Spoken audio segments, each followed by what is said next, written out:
ഈശോ ജൂട്ടായിൽ ഐസക്കിന്റെ ഭവനത്തിൽ പ്രസംഗിക്കുന്നു. ജൂട്ടായിലെ ആളുകൾ മുഴുവൻ ഈശോയെ സ്വീകരിക്കാൻ എത്തിയിട്ടുണ്ട്.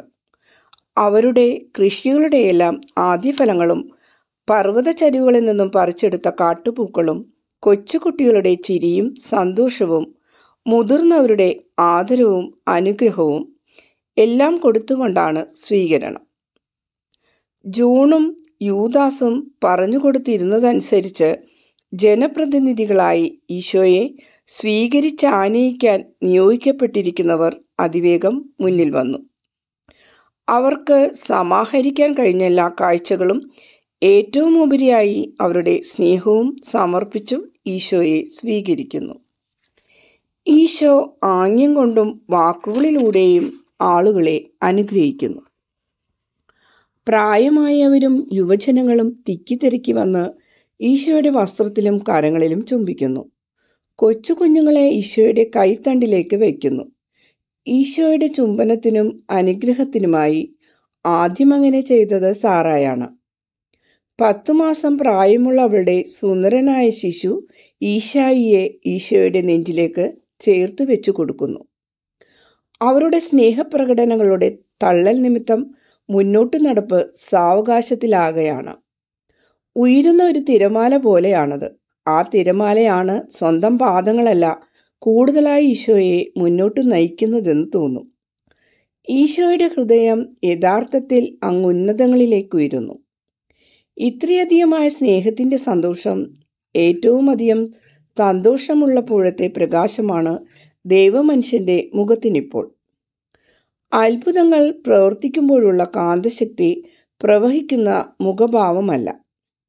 പിതാവിനോടുള്ള ഐക്യം അല്പമായി വെളിവാക്കുമ്പോഴുള്ള മഹിമ നിറഞ്ഞ ഭാവമല്ല. പാപത്തെ ശപിക്കുമ്പോഴുള്ള കഠിനമായ മുഖവുമല്ല. വിവിധങ്ങളായ പ്രകാശങ്ങളാണ് ഈ ഓരോ വ്യത്യസ്തമായ അവസരങ്ങളിലും അവിടുത്തെ മുഖത്തു നിന്നും പ്രസരിക്കുന്നത്. എന്നാൽ ഇപ്പോഴത്തെ പ്രകാശം അവിടുന്ന് പൂർണ്ണമായി വിശ്രമിക്കുന്നതിൻ്റെതാണ്.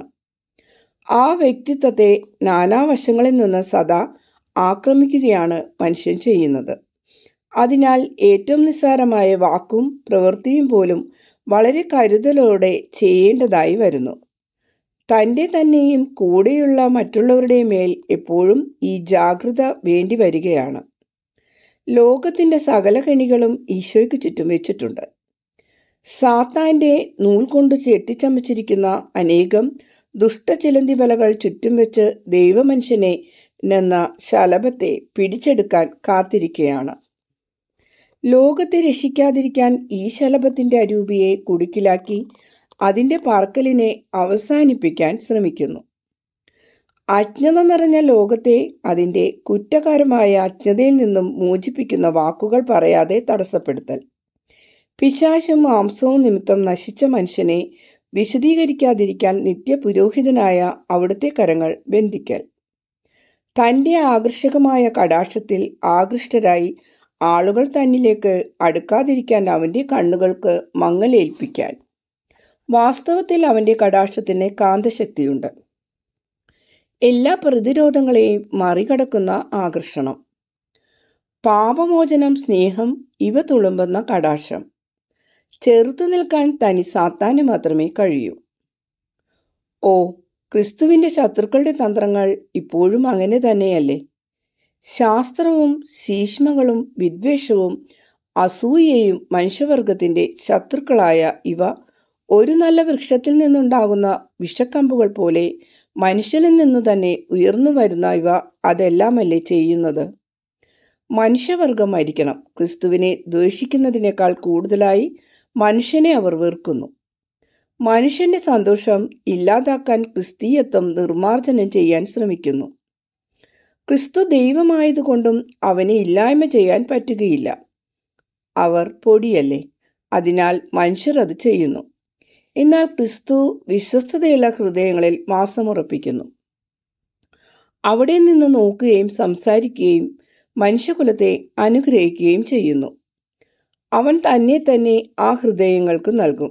ആ അനുഗ്രഹത്താൽ ഈ ഭൂമിയിലായിരിക്കുമ്പോൾ തന്നെ അവർ സ്വർഗത്തെ സ്പർശിക്കുന്നു, ആനന്ദം ഉളവാക്കുന്നു. ജ്വലിക്കുന്നവരുടെ പഞ്ചേന്ദ്രിയങ്ങളെയും അവയവങ്ങളെയും കത്തിയെരിയിക്കുന്ന, അവരെ സമ്പൂർണമായി പീഡിപ്പിക്കുന്ന ഒരു സ്വർഗീയ അനുഭവം അവരിൽ ഉളവാക്കുന്നു. കണ്ണീരും പുഞ്ചിരിയും നെടുവീർപ്പുകളും ഗാനങ്ങളും ക്ഷീണവും ഉന്മേഷവും എല്ലാം നമ്മുടെ സഹചാരികളായി തീരുന്നു. സഹചാരികളല്ല, നമ്മുടെ ഒരു ഭാഗമായി തീരുന്നു. അസ്ഥി മാംസത്തിനുള്ളിലെന്ന പോലെ, എന്നാൽ എല്ലാം ചേർന്ന് മനുഷ്യൻ ഒന്നായിരിക്കുന്നത് പോലെ കത്തിയെരിയുന്ന അവയെല്ലാം നമ്മുടെ എളിയ മനുഷ്യത്വത്തിനുള്ളിലുണ്ട്.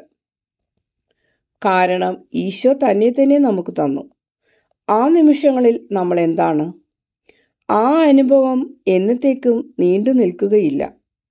കുറച്ചു നിമിഷങ്ങൾ പോലും നീണ്ടുപോയാൽ നമ്മൾ എരിഞ്ഞു തകർന്ന് മരിച്ചു പോകും. നമ്മളപ്പോൾ മനുഷ്യനല്ല, വിമോചന ശക്തിയുള്ള മൃഗങ്ങളല്ല നമ്മൾ. ഓ കർത്താവേ, ഞാനൊരു പ്രാവശ്യം പറഞ്ഞുകൊള്ളട്ടെ. അഹങ്കാരം കൊണ്ടല്ല, നിന്റെ മഹത്വത്തെ പ്രകീർത്തിക്കുന്നതിനാലാണ് നിന്റെ കടാക്ഷം എന്നെ എരിയിക്കുകയും എൻ്റെ മനസ്സിന് എന്തോ സംഭവിക്കുകയും ചെയ്യുന്നു. അപ്പോൾ ഞങ്ങൾ സെറാഫുകളാകുന്നു. ഞങ്ങളപ്പോൾ തീജ്വാലകളും ദഹിപ്പിക്കുന്ന ചൂടും പുറപ്പെടുത്താത്തതെങ്ങനെയെന്ന് ഞാൻ വിസ്മയിക്കുന്നു. നശിച്ചുപോയ ആത്മാക്കളുടെ ദർശനത്തിൽ ഇതെല്ലാം മനുഷ്യർക്ക് അനുഭവപ്പെടുന്നുണ്ടെന്നാണല്ലോ പറയുന്നത്. നരകത്തിൻ്റെ തീയുടെ പ്രതിച്ഛായ അടിച്ചാൽ പോലും നശിച്ചുപോയ ആത്മാവിൽ നിന്നും പുറപ്പെടുന്ന അവ തടി കത്തുവാൻ തക്കതും ലോഹങ്ങൾ ഉരുക്കിക്കളയാൻ പര്യാപ്തമാണെന്നും പറയുന്നത് സത്യമാണെങ്കിൽ ദൈവമേ, നിന്റെ അഗ്നി എങ്ങനെയിരിക്കും? എല്ലാം അപരിമേയവും പരിപൂർണവുമായ നിന്നിൽ. ശാരീരിക രോഗങ്ങളുടെ പനി നിമിത്തം ഒരുവൻ മരിക്കുകയോ കത്തുകയോ ഇല്ലായ്മയാകുകയോ ചെയ്യുന്നില്ല. നീയാണു ഞങ്ങളുടെ സ്നേഹമാകുന്ന പനി. അത് നിമിത്തം ഞങ്ങൾ കത്തുന്നു, ഞങ്ങൾ മരിക്കുന്നു, ഉൾക്കൊള്ളപ്പെടുന്നു. ഞങ്ങളുടെ ഹൃദയത്തിൻ്റെ പേശികൾ, തന്ത്രികൾ ചെറുത്തു നിൽക്കപ്പെടുന്നു. അതിനാലും അതിനുവേണ്ടിയും ഞാൻ ഈ പറയുന്നതൊന്നും ശരിയാകുന്നില്ല. കാരണം സ്നേഹം ഒരു പിച്ചുപറിച്ചിലാണ്. സ്നേഹം ഒരു വെള്ളച്ചാട്ടമാണ്. അത് അണകളെ തകർത്ത് താഴേക്കിറങ്ങുന്നു. സ്നേഹമല്ലാത്ത എല്ലാറ്റിനെയും തകർത്തൊഴുക്കുന്നു. സ്നേഹം ഇന്ദ്രിയ അനുഭവങ്ങളുടെ മണ്ഡലത്തിൽ തുടിക്കുന്നു, തടിച്ചുകൂടുന്നു. ഇന്ദ്രിയപരമായ അറിവുകളെല്ലാം സത്യമായിട്ടുണ്ട്. എന്നാൽ ഒരു കരം കൊണ്ടും അതെഴുതി ഫലിപ്പിക്കാൻ പറ്റുകയില്ല. കാരണം ഹൃദയത്തിലെ അനുഭവങ്ങൾ ചിന്തയായി മാറുന്നത് അത്ര മിന്നൽ വേഗതയിലാണ്. ഒരാൾ മരിക്കുന്നു എന്ന് പറയുന്നത് ശരിയല്ല. ഒരുവൻ ജീവിക്കുകയാണ് ചെയ്യുന്നത്. ജീവൻ 10 ഇരട്ടിയായി വർദ്ധിക്കുകയാണ് ചെയ്യുന്നത്. ഒരുവൻ 2 ജീവിതമാണ് നയിക്കുക, മനുഷ്യനെന്ന നിലയിലും അനുഗ്രഹീതയായ ആത്മാവെന്ന നിലയിലും. ഭൗമികമായ ജീവിതവും സ്വർഗീയമായ ജീവിതവും. എനിക്കത് നല്ല നിശ്ചയമുള്ള കാര്യമാണ്. കുറ്റങ്ങളില്ലാത്തൊരു ജീവിതം ഒരാൾ നയിക്കുന്നു. എന്നാൽ അതിനെ കവിഞ്ഞു ശ്രേഷ്ഠമായൊരു ജീവിതം, പരിമിതികളും വിലക്കുകളുമില്ലാത്ത ജീവിതം നയിക്കുന്നു. ആ ജീവിതം പിതാവും പുത്രനും പരിശുദ്ധാത്മാവുമായ ദൈവം, സൃഷ്ടാവ്, ത്രിയേക ദൈവം ആദത്തിന് കൊടുത്തിരുന്ന ജീവിതമാണ്. ഇത് സ്വർഗത്തിൽ ചെന്ന് അവിടുത്തെ സന്നിധിയിൽ ജീവിക്കാനിരിക്കുന്ന ജീവിതത്തിൻ്റെ ഒരു ആമുഖം മാത്രം. ഈ ഭൂമിയിൽ നിന്നുള്ള കടന്നുപോകൽ കന്യകാമേരിയുടെ മാധുര്യമേറിയ നിദ്രയും സ്വർഗാരോഹണവും പോലെയാകുമായിരുന്നു.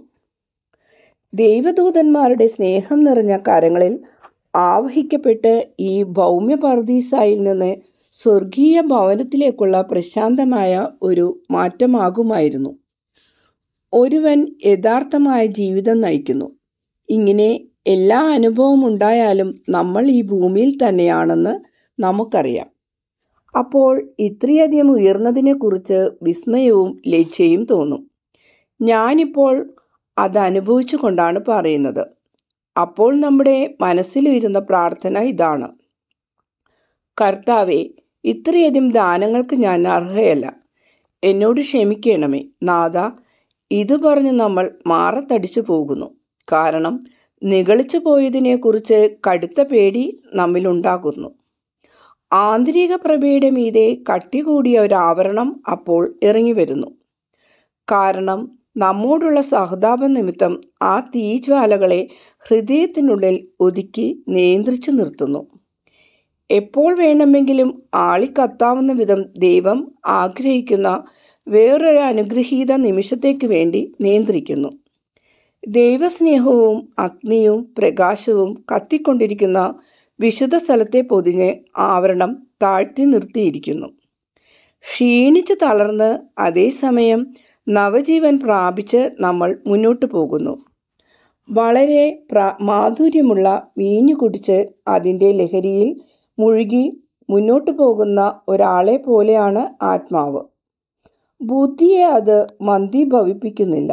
എന്നാൽ എൻ്റെ നാഥ, എൻ്റെ ഈശോയെ, എൻ്റെ കർത്താവായ അങ്ങേക്ക് വേണ്ടി അല്ലാതുള്ള എല്ലാ ചിന്തകളിലും കാഴ്ചകളിൽ നിന്ന് നമ്മെ തടയുന്നു.